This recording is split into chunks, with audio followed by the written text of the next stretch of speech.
Well, welcome to another Wednesday edition of virtual tasting of the featured Effin Beer of the Week.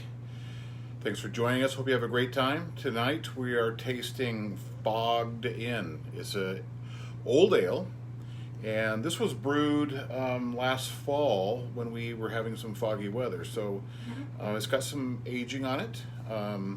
Popular beer style. Already been placing a lot of orders. So if you're interested after you taste this virtually with me tonight and learn about the beer, Friday and Saturday curbside pickup, and it's going fast. There's 9 growlers left, so there's not a lot left. And hopefully we whet your appetite and make you want to try this, because it's completely different than most of our beers. And when you hear the story and learn about what Fogg's all about, it might be interesting to you.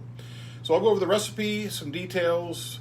We'll do a little tasting, and then we'll open up for some chat. And I see some chats coming through already, so I'll address all those and welcome all those that I see in the room.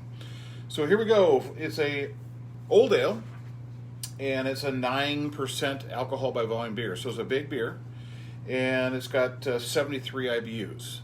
So that's a significant amount of hops to go with that alcohol level. Starts with a 1084 original gravity and a 1084 terminal gravity, and it ends with a 1018 terminal gravity. Color is 17.4, so you can see there's some nice color on it. It's got some nice, I'd say it's a dark copperish color, great clarity on it, and that's because it's been aged in that keg for close to 6 months now, 5-6 months. So it's got some great clarity on it. And we did a third barrel batch, 10.5 gallons, and it was London water and White Lab 002, which is the Fuller's yeast strain. So the malts, we've got 4 different things in here. We've got crisp Maris Otter, our favorite base malt, 28 pounds or 85% to the malt bill. Then we've got crisp Amber, 2 pounds or 6%. Crisp 120L, which is the color of the crystal malt, which is a dark one, 2 pounds or 6%, and then we have 1 pound of flaked oats, which is another 3% of the malt bill. That's mashed in at 156 degrees. We want to make sure we get some body in that beer, and we want to have some sugars that just don't necessarily completely go to alcohol, so we have some flavor there left as well. We transfer it into our, collect all of the sugars into our boil kettle by sparging at 170 degrees. And when we get our boil started, with a 60-minute mark starting, we add both 2 ounces of cluster hops and UK Goldings, and that gives us about 62 IBUs. And then at 5 minutes left, we add 4 ounces more of cluster hops, give us 9 more. So that's the malt bill. We also transfer it then out of the boil kettle to our fermenter at 65 degrees, and we let it ferment for 2 weeks. Then we transfer it into secondary, and it does 2 weeks at 32 degrees to clarify the beer. And then we keg it and force carbonate to 1.5 volumes, which is a great English volume range on that. So it doesn't have too much carbonation to take away from the flavor. It's got enough just to give it a little bit of spritz on the tongue, liven that beer, and open up the flavor profile. Well, it's got a beautiful color on it, beautiful clarity, nice white foam head on it. And we'll talk about some of the fog coming up here, but so what I get is deep malty tones, dark roasted, like burnt toast, maybe some dried fruit flavors, maybe a little burnt raisin in there, and maybe even a little bit of lime. So I'm picking up just a little bit of that tart lime smell, and there's nothing limey in this beer, so it's interesting I'm picking that up.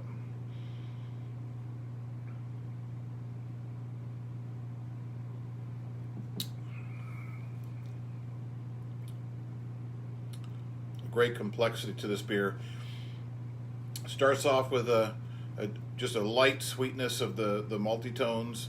It moves into, I would say, it's got some of a tartness in the middle.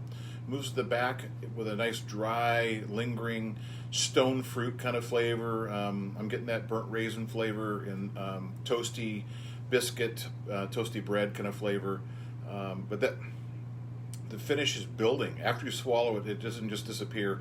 You get more of that really rich, wonderful flavors at the end. So, boy, I'm really enjoying this aftertaste on it. I don't remember having this beer before when we've done it. I don't remember that it had that building of aftertaste of those really good flavors.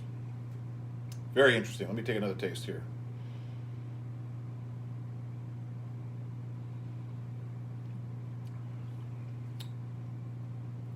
Now that you condition your palate for that first taste, you're picking up a whole different kind of character.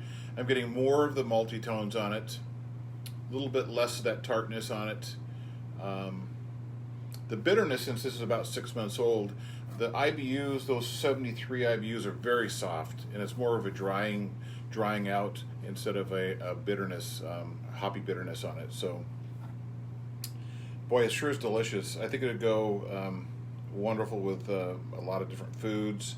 It's got enough substance to really adapt to all kinds of things. They go with meats, it can go with fishes, chickens, but it go with stews and chilies and things like that too. I think it would stand up with a lot of things like that.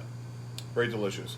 Well, so we've originally did this fogged in 2013. That was the year that Seattle hit a record of the most consecutive fog days. And we were featured on King 5 News on the night that they broke the record, and they met us at a pub in West Seattle, the Beverage Place Pub, one of the greatest beer bars around. And we were on the King 5 News talking about fog, and we brewed this beer during that time frame, and we do it occasionally when we get this fog impulse. It goes well with our name, Foggy Noggin. Brewing in the fog is one of our favorite times to brew, and drinking in the fog can even be better. So Fogged In was born, and it's not been brewed too many times, but it's a beer that sure is enjoyable, and each time I taste it, I go, why don't we do it more often? And I have a lot of beers like that, but being a small brewer, we can only do so many things so many times, and so it's kind of fun to revisit these things when time comes up. But the question comes up, does fog have a taste? And the answer is yes, fog does have a taste.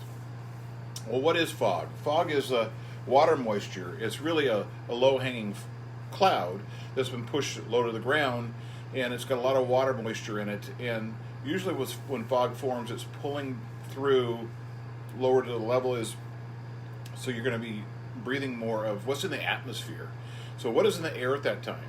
So different times of the year when you have fog forming, you're going to get different kinds of flavors that you taste when you open your mouth and some of the fog goes in your mouth. So if, let's say you were in the springtime and you had a lot of pollen in the air, and depending on what the kind of pollen was, that pollen's going to have a flavor to it, and you're going to pick up that kind of taste from that pollen. If you're in fire season and there's fires nearby and that fog form, you're going to get a lot of that smoky fog, smoky flavor in that fog taste. So really in areas that are very polluted, high pollution content in the air, they're going to taste that pollutants, and so it may be a very foul taste, that fog, because you may have a foul tasting air that's being brought and moisturized, and it's much more easy for you to taste it. So that's really what happens on it, and so it really depends on your environment, and it's going to taste like the environment in that fog. And I read something about, they say that Tokyo, Japan, their fogs taste like bubblegum, and I don't understand how fog could taste like bubblegum and how that could be in the air, but I've never been to Tokyo, so maybe their air's got a lot of bubblegum aromas in the air. Possible. So I'm going to bring this a little closer so we can look at the chat.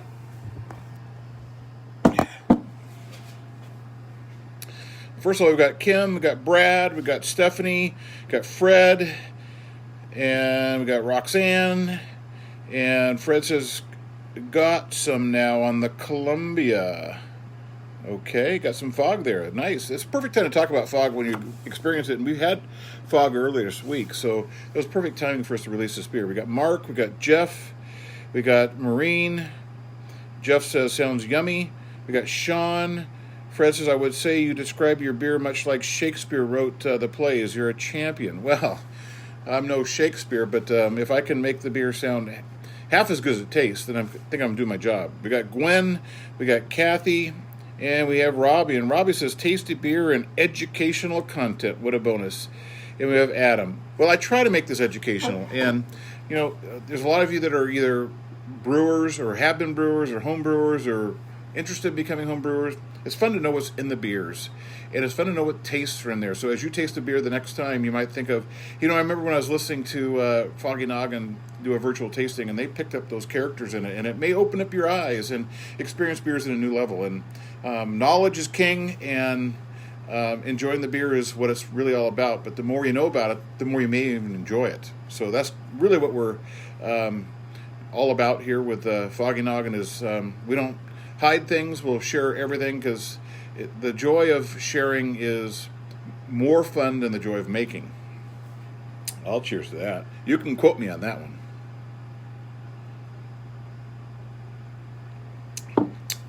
Delicious. So English Old Ale. It's got great flavor on it. 9% beer, so it's got depth to it. It's got character to it. It gets your attention, but it's not obnoxious. There's a little bit of tartness to it. I get a little limey out of it, maybe a little rhubarb and maybe a little kumquat in there, but it's malt forward. It's dry finish. It's really, really good. So Friday, Saturday, curbside pickup in growlers, 64-ounce growlers for $28. Unless you have a growler card, prepaid growler card, then it's almost free. So if you don't have one, you might pick it up. It's $150 for 12 growler fills, and the value of that beer doesn't really matter. So they're all the same value. So you think about 12. If you did all $28 growler fills, which you probably wouldn't because we don't always have that many of those beers, but you think about that, it's like half your beers are free. So if you like free beer, the prepaid growler card is the way to go. Well, how do you know how to get it? You go to the foggynogginbrewing.com website and hit the beer tab, and we list everything that's available for this week and how to order it. But if you have questions, you can always give me a call at 206-553-9223. And Fred says, you make it fun, Jim. Well, I try to. And welcome, Royce, for joining. So this really is, these style of beers are really good. I think this is a good beer to age, and I think I'm really glad that we did age it. And it wasn't fresh because it's got some character to it. I think some of the hop intensity is mellowed out, and it's become more earthy, and it's become more of a elegant drink. And at 9% to say something's elegant for a beer is quite something. So it really is delicious.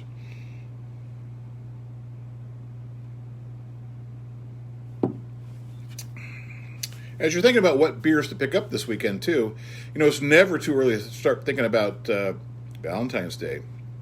And Valentine's presents are kind of hard to think of sometimes. And what's better than getting a Valentine's gift of beer? And so, we've got all kinds of things. This really cool sweatshirt. I don't know if you can tell it, but it's a Foggy Noggin sweatshirt. It's really comfortable. And I'm sitting out here in the garage, our tasting room, where it's really cold, but not cold with this on. We have hats on, we have glassware, we've got our prepaid growler cards, we have gift cards in any denomination, we have t-shirts. I think we're the perfect gift for your Valentine's gift that you're looking for. So I think that's what you should be looking at this year. So, and you can pick those up at your curbside pickup this weekend, Friday and Saturday, or next weekend as well. Either way. Oh, this is really, really good. Only 9 growlers left for this week, and so that's what we got. So Fred says at 9%, if you're able to say elegant, you're doing good. I agree, Fred. That's a great comment. And tomorrow, make sure you tune in at 5:30 because we haven't had a live happy half hour since before Christmas. So we're going to have our first one in a while, and we'll have no more Christmas tunes. That was fun. Back to music, fun, humor, and just the greatest half hour of the week and the official start of the weekend. And that's 5:30 tomorrow night on Facebook Live for our happy half hour. Next Wednesday, we're going to be doing our virtual tasting, and we will be doing Big Beaver, and that's an imperial version of our Bitter-Beaver, so it's an imperial English bitter. We've only done it one other time. We did it when it was batch number 1500, and that was quite a while ago. So we're bringing that one back, and that's going to be fun to enjoy and share and give you my tasting notes on next Wednesday. So every Wednesday, 6 o'clock, we taste virtually the featured effin' beer of the week, and every Thursday at 5:30, we do the Happy Half Hour, all on Facebook Live. Then we also archive these, so if you miss one, you can go to the Facebook page and find it, and we have a YouTube channel, Foggy Noggin Brewing, and these are all archived there as well. So I'll go through the recipe one more quick time, give you one more quick taste, and see how it's doing here. Fogdenza Old Ale, 9%, 73% IBUs, 17.4 for the color, which is a nice dark copper color. We mash in at 156 degrees with crisp Maris Otter at 28 pounds or 85%. Crisp Amber, 2 pounds, 6%. Crisp 120L Lovibond Crystal Malt, 2 pounds, 6%. And 1 pound of flaked oats or 3%. And we mash that in 156 for 1 hour. Then we sparge it with 170 degree water, collect all of our sugars in our boil kettle, boil it for 1 hour. With a 60-minute start countdown, we add 2 different hops, Cluster and UK Goldings, 2 ounces each. That gives us about 60 IBUs. And then we add 4 ounces of Clusters at 5 minutes left to give us the rest of our IBUs. And we ferment for 2 weeks, not letting it go over 68 degrees. And then we go to secondary condition at 32 degrees for 2 weeks for clarification. Force carbonate in the keg to 1.5 volumes to give us a nice English carbonation that lets the elegance of the beer come out without being over harsh. Well, I think you're all going to enjoy that beer this weekend. Make sure you get your orders in early before it does sell out. Sometimes things sell out early, and people are very disappointed. So I don't like disappointed people. Well, I don't even like being disappointed. So I don't want you disappointed either. So get your orders in quick. FoggyNogginBrewing.com. Hit the beer tab. All the details are there. And if you just joined us like Brian did, you can watch this record. It's going to be quickly back on our Facebook page, and you can see the whole thing. So cheers, everyone.